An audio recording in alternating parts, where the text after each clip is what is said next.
Timnas Indonesia U23 lolos ke perempat final Piala Asia U23 tahun 2024 setelah mengalahkan Yordania 4-1 pada laga pemungkas grup A di Stadion Abdullah bin Khalifah, Doha, Minggu 21 April. Indonesia lolos sebagai runner-up grup A. Tim Garuda Muda mendampingi Qatar yang lolos sebagai juara grup ke babak 8 besar Piala Asia U23.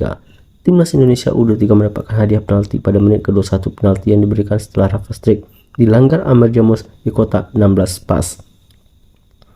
Marcelino maju sebagai eksekutor eksekusi pemain KMS Kadensi itu diarahkan ke sisi kanan gawang mengecoh kiper Ahmad Juaidi. Skor berubah menjadi 1-0 pada menit 23. Timnas Indonesia bahkan bisa memperbesar keunggulan pada menit ke-40. Umpan tanpa melihat Ridwan yang naik membantu serangan diakhiri tembakan melengkung Witan bersarang ke pojok gawang Yordania. Yordania bermain lebih agresif babak kedua. High press coba diterapkan untuk membuat para pemain timnas Indonesia U23 tidak leluasa menguasai bola.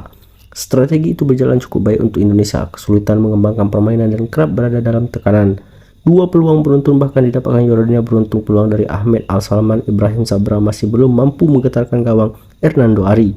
Meski tak leluasa melancarkan tekanan, timnas Indonesia U23 justru bisa mencetak gol ketiga pada menit ke-70. Gol yang mengubah skor jadi 3-0 dicetak oleh Marcelino. Marcelino mencetak brace setelah bekerjasama apik dengan Witan.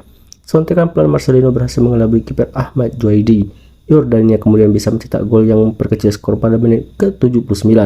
Upaya Justin Hubner memblok tembakan pemain Yordania justru membuat bola berubah arah dan masuk ke gawang Hernando Ari. Timnas Indonesia bisa kembali menjauh pada menit ke-86. Lemparan jarak jauh pertama Arhan disambut sendulan Komang Teguh di muka gawang lawan yang berhasil merobek gawang Yordania.